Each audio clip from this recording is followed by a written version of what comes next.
Hello students, जय हिंद। तो आज अपने एनडीए के प्रीवियस ईयर क्वेश्चन करेंगे 2016 के और 2017 के पेपर के। और टॉपिक आपके पास रहेगा डिटर्मिनेंट। डिटर्मिनेंट के क्वेश्चन अपने करने जा रहे हैं। तो शुरू करते हैं पहले क्वेश्चन के साथ। पहला क्वेश्चन हमारा क्या कह रहा है, जो कि आपके पास 2016 के फर्स्ट पेपर का क्वेश्चन है।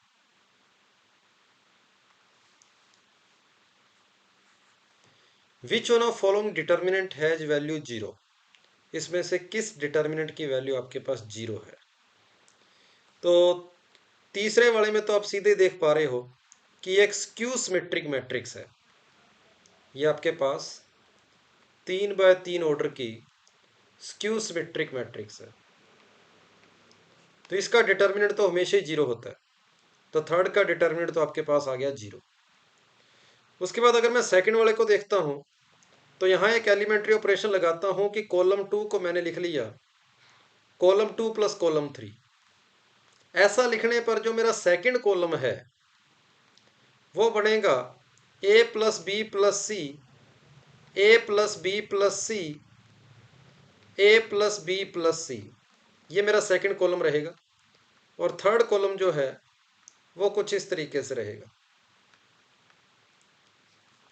और सेकंड कॉलम में जब इसको मैं कॉमन लेता हूं, तो आप देखेंगे पीछे 1 1 1 बचेगा।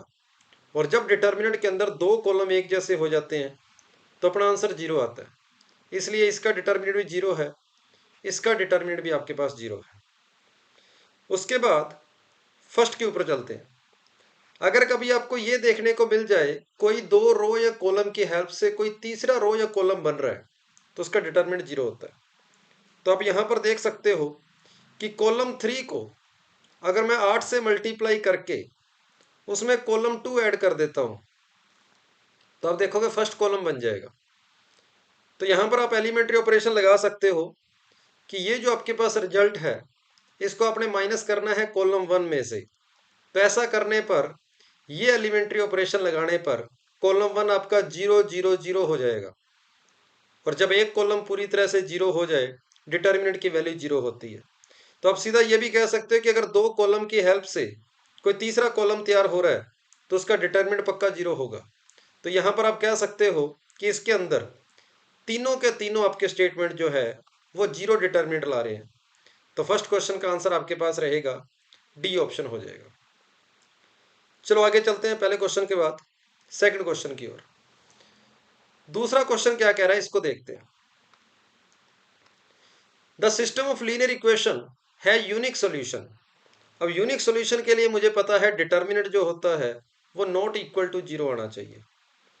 तो ये मैंने डिटर्मिनेंट की फॉर्म में अपनी इक्वेशंस लिख ली, एक्स वाई जेड के कोफिशिएंट ले लिए। अब ये जो डिटर्मिनेंट की वैल्यू आई है वो नॉट इक्वल टू जीरो आनी चाहिए। इसको सोल्व करके जो भी के की वैल्यू आएगी वो मेरा आंसर हो जाएगा। तो सबसे पहले मैं एलिमेंट्री ऑपरेशन लगाता हूं। मैं रो 1 की जगह लिख देता हूं रो 1 प्लस रो 2 प्लस रो 3।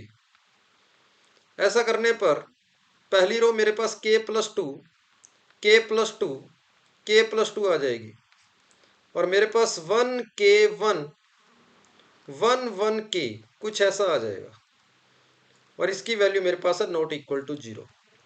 तो जब यहां पर मैं के प्लस टू कॉमन लूंगा पहली रो से, तो के इज नॉट इक्वल टू -2। तो मेरा आंसर एक तो आ गया कि के की वैल्यू -2 की इक्वल नहीं होगी अगर मैं यहां पर कॉमन ले लेता हूं।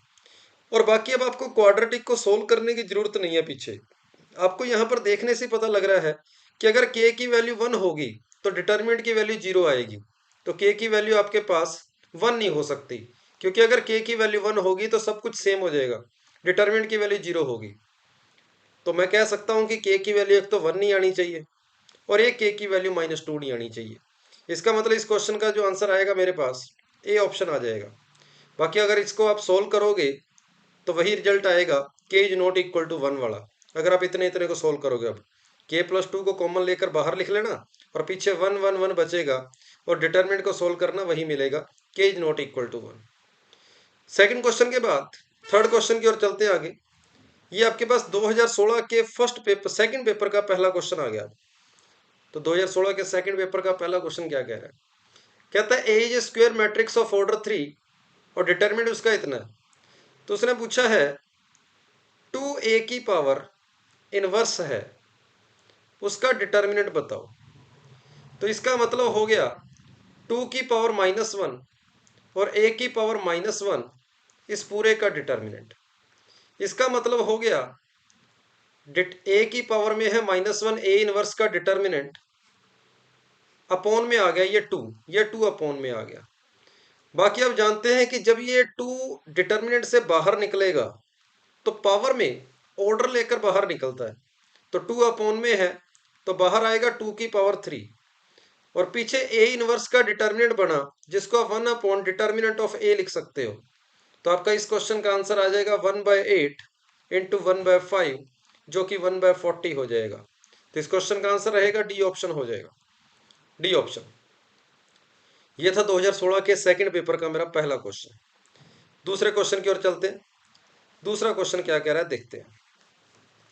2016 के सेकंड पेपर का ये मेरे पास दूसरा और तीसरा क्वेश्चन है, 2 क्वेश्चनों का पैराग्राफ। पहले इसने बोला सी की वैल्यू बताओ, सी की वैल्यू। तो मैं यहां पर देख पा रहा हूं कि ये मेरे पास एक डिटर्मिनेंट है और इस पूरे A X cube plus B X square plus C X plus D ये इसके इक्वल है। मुझे सी की वैल्यू चाहिए, सी की वैल्यू। तो सी की वैल्यू निकालने के लिए मुझे पहले इसका, अगर मैं एक्स को डायरेक्ट 0 रख देता हूं तब तो डी की वैल्यू निकलेगी, पर मुझे सी की चाहिए। तो इसलिए मैं इसका एक बार डिफ्रेंशिएशन करके फिर एक्स को 0 पुट करूंगा। तो जब मैं इसका डिफ्रेंशिएशन करूंगा तो ये आएगा 2a X square plus 3a X square plus 2bx plus सी।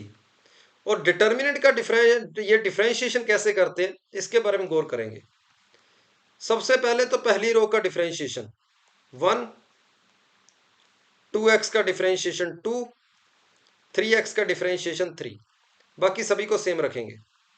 तो ये हो जाएगा 2x प्लस 3 और अगला हो जाएगा x प्लस 1, अगला हो जाएगा x, अगला हो जाएगा 2 माइनस एक्स, अगला हो जाएगा 3x प्लस 4, अगला हो जाएगा 5x माइनस 1। इनको मैंने सेम रखा। प्लस अगली बार सेकेंड रो का डिफरेंशिएशन तो ये आएगा 2 1 1, बाकी सभी को सेम रखेंगे। तो ये बनेगा x प्लस 1, 2x, 3x और यहां पर आएगा 2 माइनस एक्स, 3x प्लस 4 और ये बनेगा 5x माइनस 1 प्लस। अब मैं तीसरी रो का डिफरेंशिएशन करता हूं तो -1, 3, 5 आएगा, बाकी सब कुछ सेम रहेगा। x प्लस 1, 2x, 3x, ये हो जाएगा 2x प्लस 3, ये हो जाएगा x प्लस 1 और ये हो जाएगा x। अब मुझे c की वैल्यू निकालनी है तो मैं x की जगह पर 0 पुट कर दूंगा और x की जगह जब मैं 0 पुट करूंगा तो ये मेरे पास बनेगा 1 2 3, ये बनेगा 3 1 0 और ये बनेगा 2 4 माइनस 1 प्लस इसमें आएगा 1 0 0 2 1 1 2 4 माइनस 1 प्लस इसका डिटर्मिनेंट बनेगा 1 0 0 3 1 0 माइनस 1 3 5, कुछ ऐसा। जब इस डिटर्मिनेंट को मैं सोल्व कर रहा हूं तो मेरे पास बनेगा 5, सिर्फ 5 आएगा। जब इस डिटर्मिनेंट को सोल्व करूंगा तो -1 -4 ये -5 आएगा।